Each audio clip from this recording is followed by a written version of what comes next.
உலகத் தமிழ் மக்கள் உங்கள் அனைவருக்கும் எனது அன்பான வணக்கங்கள். என்ன மகர ராசி சகோதர சகோதரிகளே, 12 ஆண்டுகளுக்கு பிறகு என்ன நடக்கும்? குரு உச்சம். யாருக்கெல்லாம் குரு உச்சம் பெற்றிருக்கிறாங்களோ அவங்களாம் இந்த வீடியோவை எடுத்துக்கோங்க. மற்றவங்களுக்கு அடுத்த வாரம் அதே குரு உச்சம் பெற்று மகர ராசிக்கு என்ன பலன்கிறது பார்ப்போம்.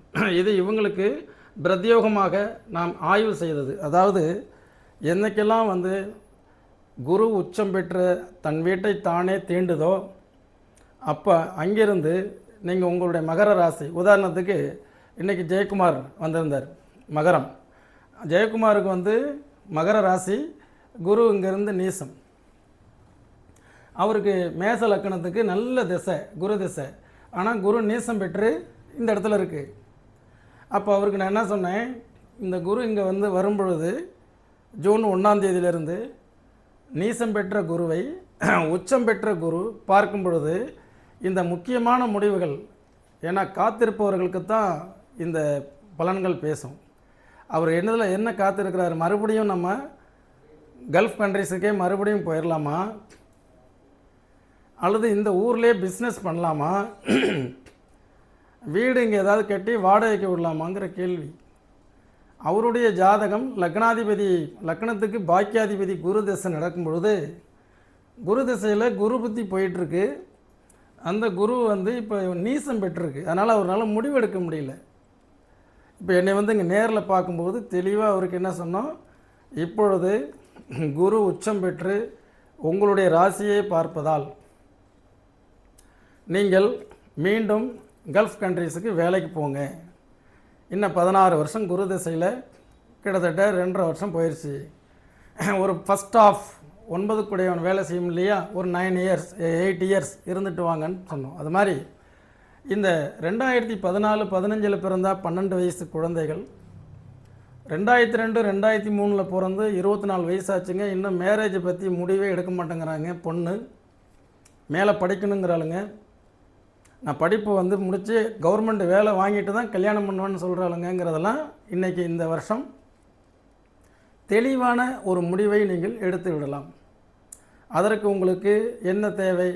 உத்திராட நட்சத்திரம் ராகு திசை போயிட்டுருக்கும், திருவோண நட்சத்திரம் குரு திசை வந்திருக்கும் அல்லது வரப்போகுது.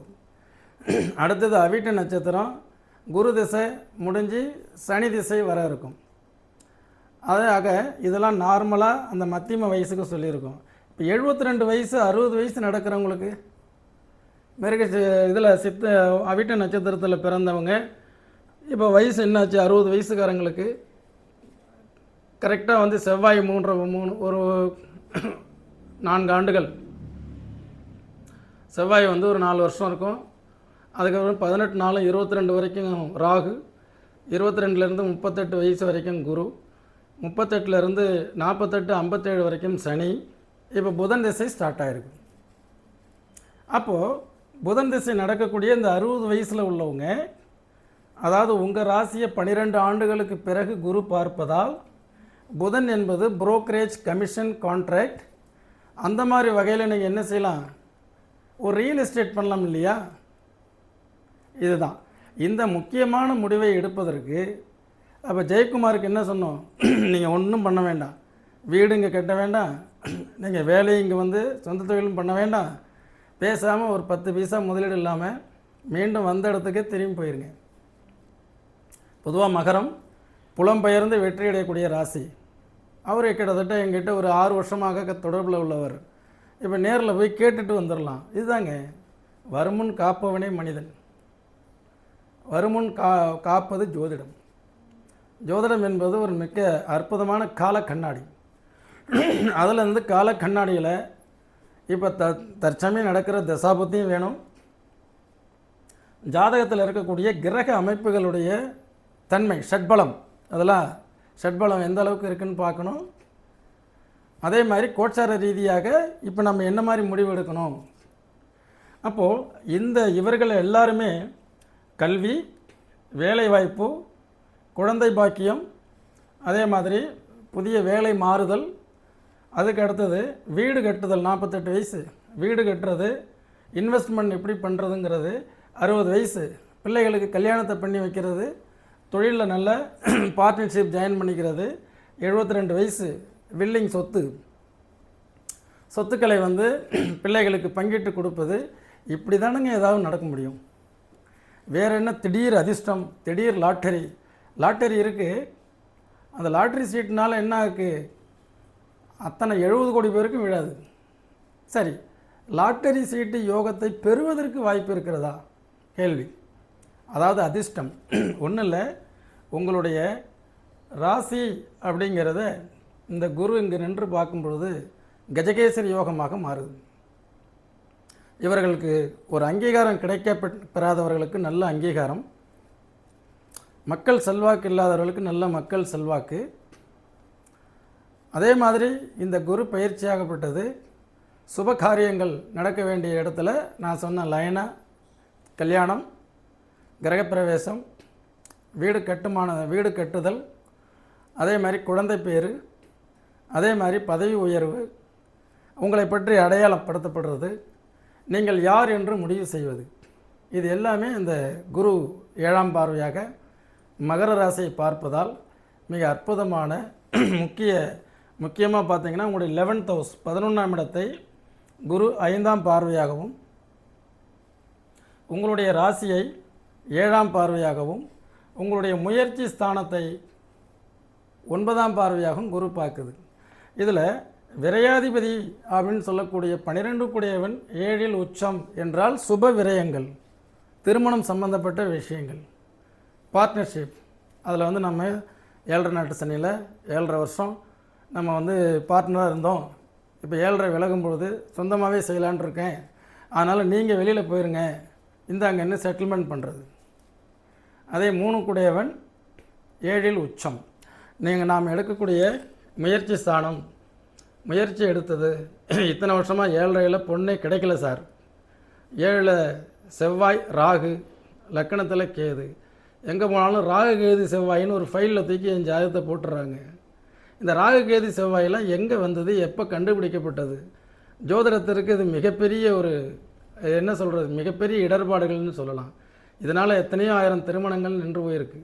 நான் தான் இந்த யூடியூப்பில் வீடியோ ராகு கேது தோஷம் என்றால் என்ன, அது எதை ஏற்படுத்தும், ஏன் அதையே சேர்க்கக்கூடாதுன்னு வீடியோ போட்டிருக்கேன். என்ன ஆர்கானிக்காக பார்க்குற மாதிரி பண்ணுவேன், அது பணம் கட்டி அதை ப்ரமோட் பண்ணுறதில்ல. அப்போது என்னன்னு கேட்டிங்கன்னா, அந்த 7ஆம் இடத்துல இப்போ குரு உச்சம் பெற்று உங்களுடைய முயற்சி ஸ்தானத்தையும் உங்களுடைய ராசியையும் அந்த குரு பார்ப்பதால் சரியான முடிவு எடுப்பதற்கும், முக்கியமான முடிவு திருமணம், வீடு, வேலையில் மாற்றம், புதிய வேலை, கல்வி, இது எல்லாத்துக்கும் ஓப்பன் ஆப்பர்ச்சுனிட்டிஸ் நிறைய இருக்குது. இந்த மாதிரி நேரங்களில் நீங்கள் தான் சரியானபடி முடிவெடுக்க கற்றுக்கணும். சரிங்களா? அப்போ 7.5 நாட்டு சனியில் எவ்வளோ பிரச்சனைகளை சந்தித்து இப்போதைக்கு உங்களுக்கு எல்லாம் ரிலீஃப் ஆகி வரக்கூடிய காலம். இந்த வீடியோ வந்து கரெக்டாக இவங்க இந்த ஆண்டுகளில் பிறந்தவர்களுக்கு மட்டும்தான். அடுத்தது காமனாக வந்து எல்லாருக்கும் உண்டான வீடியோ எப்போ வருது அப்படின்னா, அடுத்த ஒரு வாரத்தில் மகர ராசிக்கு கரெக்டாக 3 ராசிகளுக்கு இந்த குரு பயிற்சி சிறப்பான அற்புதமான முன்னேற்றத்தை தரப்போகிறது. அது யார்? ஒன்று மீனம் ராசி, குரு 9ஆம் பார்வையாக அவங்க ராசியை பார்க்குறது. அடுத்து பார்த்திங்கன்னா மகர ராசி, குரு 7ஆம் பார்வையாக உங்கள் ராசியை பார்க்குறது. அடுத்தது விருச்சிக ராசி. இந்த 3 ராசிகள் தான் முத்தான 3 ராசிகளும் முத்தெடுக்க போகிறது அப்படிங்கிற தலைப்பில் நம்ம அடுத்தது பார்க்க போகிறோம். இன்றைக்கி இந்த 13 வயசான குழந்தைகள்லாம் என்ன படிக்கலான்னு செலக்ட் பண்ணிக்கங்க. இதில் லேட்டாக வந்தவங்க, என்னுடைய வியூவர்ஸ், சப்ஸ்கிரைபர் பண்ணவங்க, உங்களுடைய பழைய வீடியோக்கள்லாம் வேணால் அழகாக உங்களுக்கு ஒளி கொண்டு செதுக்கி இருப்பேன். உங்கள் ராசி என்ன, உங்கள் லக்னம் என்னங்கிறத என்னுடைய வாட்ஸ்அப் நம்பர் 9842208655 இந்த நம்பரில் தொடர்பு கொண்டு சென்ட் மீ பிளேலிஸ்ட் கமெண்ட் பாக்ஸில் போடாதீங்க, உங்களுடைய வாட்ஸ்அப்பில் அனுப்பிவிடுங்க. அந்த பிளேலிஸ்ட்டை அனுப்புகிறேன், பாருங்கள். கடைசிக்கு இந்த 7.5 கடந்து வந்து நான் உங்களுக்கு 7.5 வருஷத்துக்கு முன்னாடி என்ன சொன்னங்கிறதையும் பாருங்கள், நீங்கள் என்ன செஞ்சீங்கிறதையும் யோசனை பண்ணுங்கள்.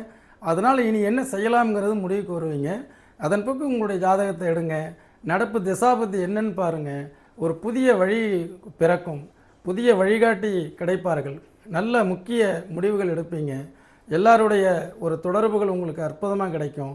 அதே மாதிரி உங்களுடைய ராசியை 12 ஆண்டுகளுக்கு பிறகு வந்து உங்களையே பார்க்குறதுனால இந்த ஒரு வருஷம் முழுக்களும் என்ன செய்யலாம், உங்களை பற்றிய சந்தேகங்கள், உங்களை பற்றிய முடிவுகள், நீங்கள் எடுக்கிறதுக்கு உண்டான வாய்ப்பு, எதெல்லாம் கடந்த காலத்தில் நாம் மிஸ்டேக் பண்ணோம் அந்த மிஸ்டேக்கெல்லாம் அவாய்ட் பண்ணி, இனி வந்து எல்லா மனிதர்களுக்கும் மிஸ்டேக் பண்ணுவாங்க நேரம் கெட்டுதுன்னா. ஒரு சிந்தனையே இல்லாமல் அடுத்தவங்கிட்ட வேலை பார்த்துட்டே இருந்து கடைசியில் இந்த 7-8 வருஷத்தில் வேலையை விட்டு போ உனக்கு ஒன்றுமே இல்லைன்னு அனுப்பி விட்டாலும் அது மிஸ்டேக் தானே.